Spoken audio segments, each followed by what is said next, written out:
আপনাদের officer inter আছেন? ওই সিভিল অফিসার আছে।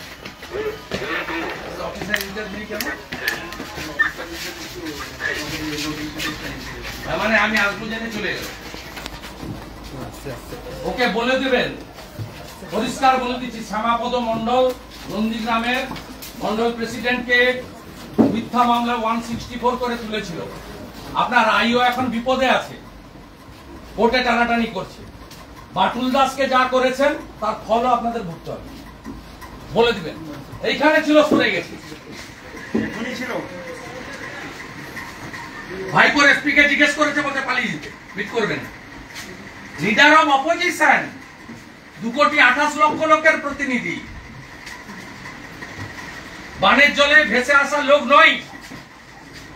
MLA Khejuri, elected representative of this area, 30,000 ভোটে জেতা। He is also MLA, district president Arup Das. এই বিহেভিয়ার গুলো খুব ভেরি ব্যাড, এগুলো তো থাকবে। দেখো, সরকার বিজেপির হবে, আমাদের আন্ডারে কাজ করতে হবে, 15-20 বছর কাজ করতে হবে। বলবেন এরপরে বাড়ি ভাঙলে রাত্রে গিয়ে পরের দিন কাঠের গুড়ি পড়বে আর খেজুরি বন্ধ হবে। নন্দীগ্রামের ইতিহাসটা পড়তে বলবেন আপনার ওসিকে আর ওই এসপিকে, ভাইপোকে যাকে পাঠিয়েছে। ওসি বেরিয়ে যাবে তো, জবাব দেওয়ার মতো নেই। ওসি লজ্জা, না না, লজ্জা নেই, ও জিজ্ঞেস করে তো সরে যেত। নির্লজ্জা পুলিশ সরে যাবে তো, জবাব দেওয়ার মতো পুলিশ। এরা জানে না।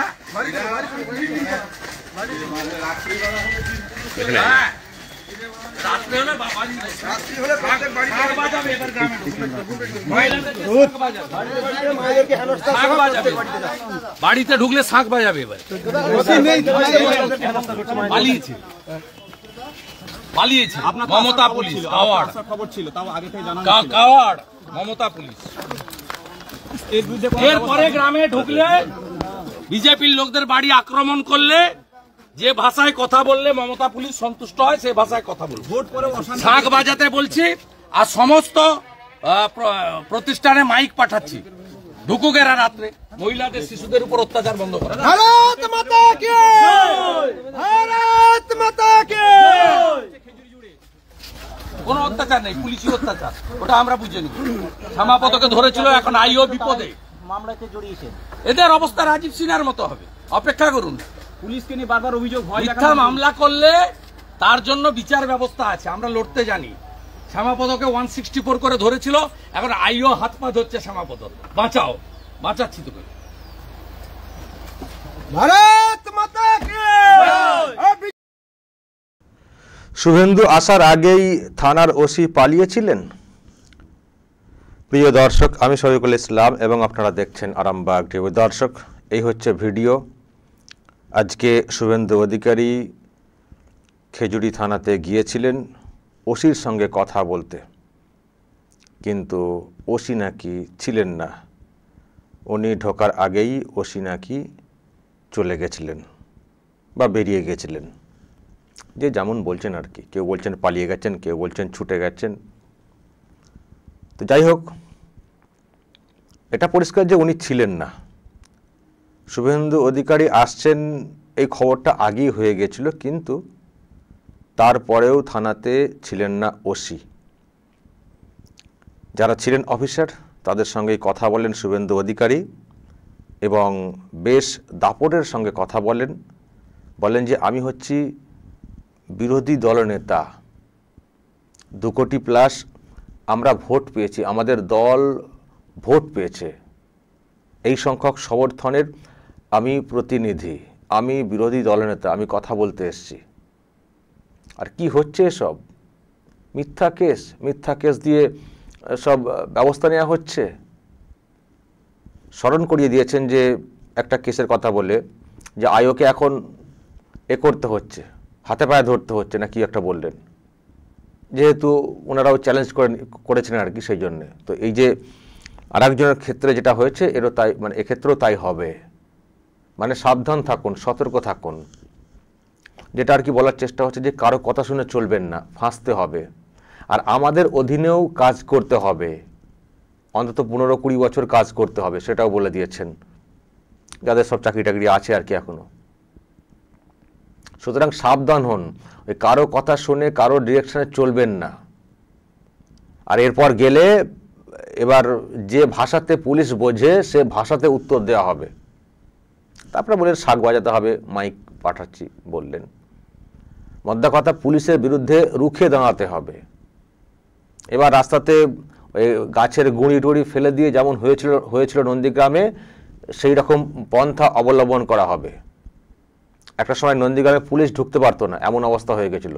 এই শুভেন্দু অধিকারীরা এই মুভমেন্টটা করেছিলেন, তার ক্ষীরটা খেয়েছেন, ক্ষীর খেয়ে এখন মুখ্যমন্ত্রী হয়ে গেছেন আর কি মমতা বন্দ্যোপাধ্যায়, শ্রীগুড় নন্দীগ্রামকে মাথায় রেখে, মানে ওইগুলোকে ইস্যু হিসেবে তৈরি করে। তো আজকে শুভেন্দু অধিকারী সেটাকে স্মরণ করিয়ে দিয়েছেন যে রাস্তাতে গুঁড়ি পড়বে, গাছের গুঁড়ি পড়বে, সব ব্লক হয়ে যাবে, বুঝবেন ঠেলা। সুতরাং উল্টোপাল্টায় ভুলভাল কেস দিয়ে মানুষকে সমস্যায় ফেলবেন না, নেতা কর্মীদেরকে সমস্যায় ফেলবেন না। নিয়ম নীতি আইন মেনে চলুন, ভাববেন না যে এইভাবেই চলে যাবে জীবনটা। আমাদের সরকারের আমলেও কাজ করতে হবে, মানে আমাদের সরকার আসবে, সেটা কিন্তু জোর গলায় বলেছেন আজকেও শুভেন্দু অধিকারী। আর সত্যি দর্শক অদ্ভুত যে শুভেন্দু অধিকারী আসছেন, এই খবরটা আগেই হয়ে গেছিল।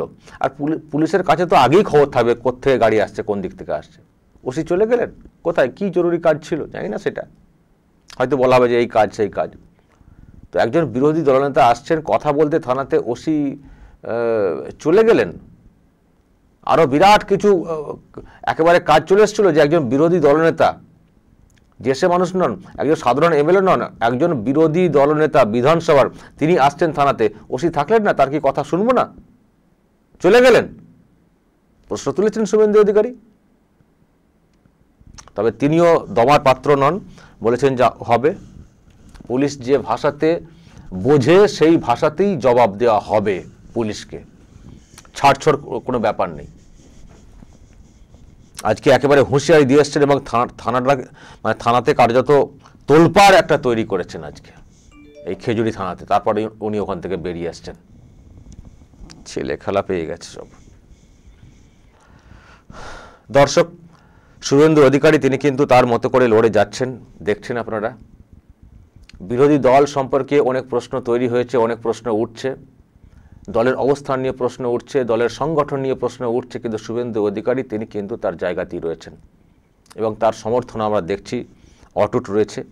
দল সম্পর্কে প্রশ্ন উঠলেও শুভেন্দু অধিকারীর যে ব্যক্তি যে সমর্থন, সেটা কিন্তু অটুট রয়েছে। আমি আজকে দেখছিলাম একটা মিছিল হয়েছে, প্রতিবাদ মিছিল, সেখানেও কিন্তু একেবারে উপচে পড়া ভিড় মিছিলে। আমি সেটাও দর্শক আপনাদেরকে একটু দেখানোর চেষ্টা করব।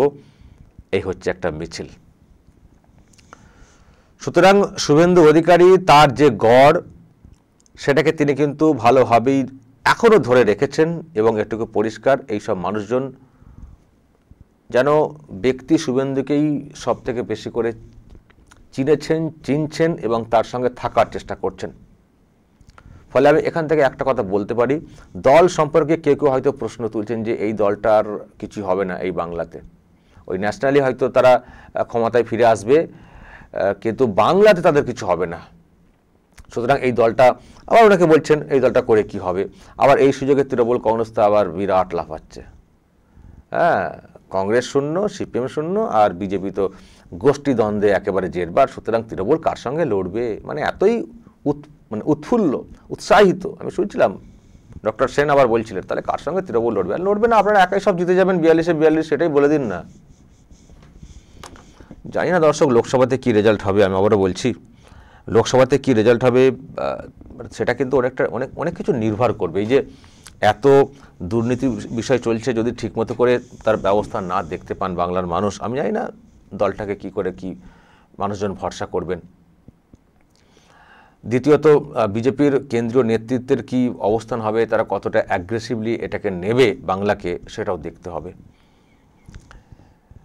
নাকি সব উপরে উপরে সব কথাবার্তা হয়ে কিছু একটা, মানে কথাবার্তা হয়ে কিছু একটা হয়ে থাকবে কিনা জানি না।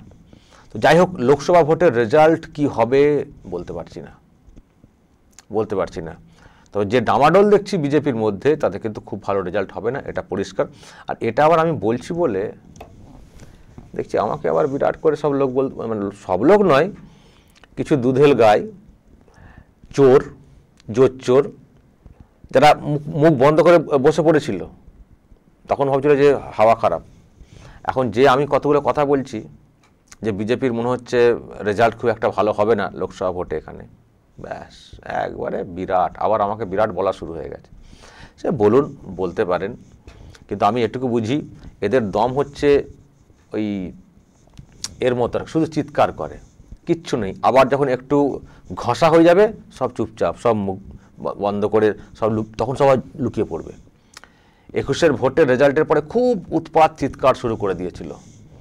তারপর যখনই ফাইট ব্যাকটা শুরু হলো বিরোধী দলের তরফ থেকে এবং যেসব কাণ্ড ঘটিয়ে ফেললো তার জেরে সব চলে এলো, ইডি, সিবিআই সব তদন্ত হলো, কলকাতা হাইকোর্টে ধাক্কা খেতে শুরু করলো, তখন সব চুপসে গেছিলো। নিয়োগ দুর্নীতি নিয়ে সব সমালোচনা চলে এসেছিলো, তখন সব চুপসে গেছিলো।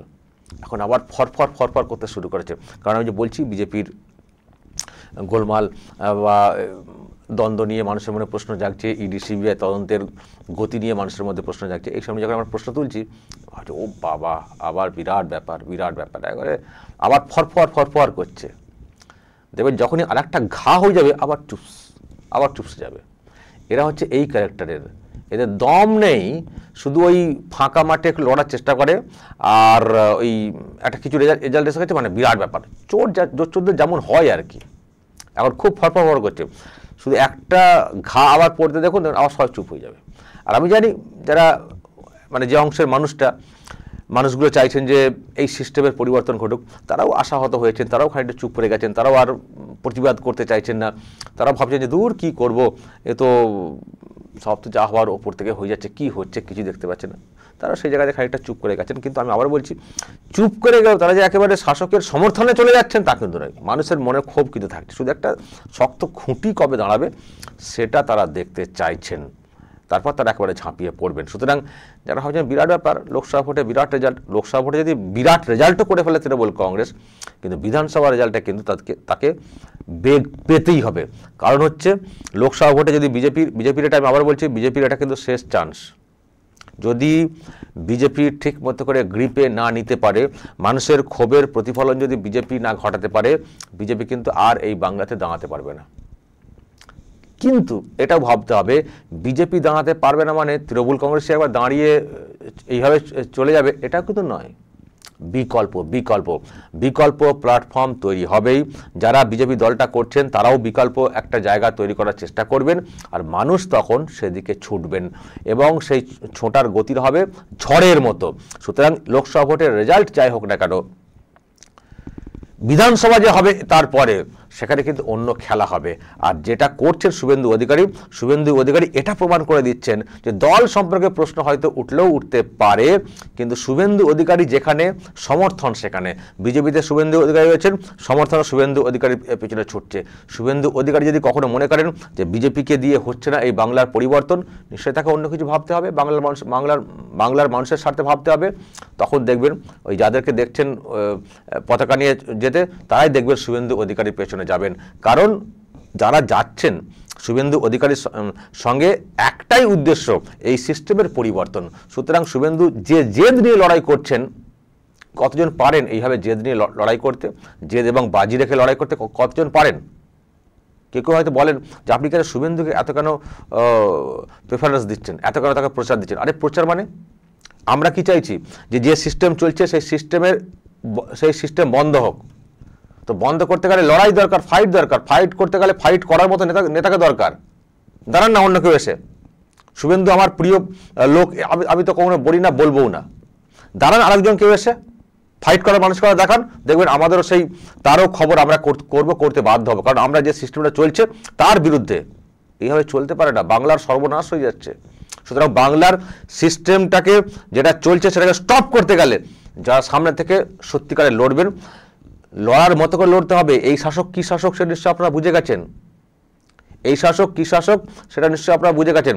এর সঙ্গে লড়াই করা মানে একেবারে চোখে চোখ রেখে লড়াই, মানে হেড অন হাড্ডাহাড্ডি লড়াই করতে হবে। সেই মানসিকতা, সেই জেদ দেখাতে হবে।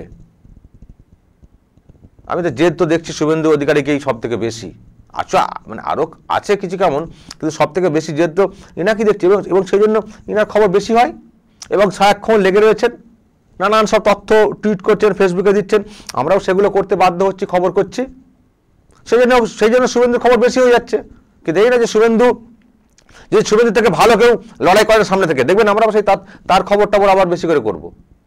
আমরা কি চাইছি, আমরা মানে যারা আছেন আপনারা আমার সমর্থনে, আমরা কি চাই যে সিস্টেম চলছে তার পরিবর্তন ঘটুক, সেটাকে স্টপ করুক। সেটাকে স্টপ করতে যারা এগিয়ে আসবেন তাদের খবর হবে, তাদের খবরগুলো, তাদের মুভমেন্টগুলো আমরা বেশি বেশি করে তুলে ধরবো।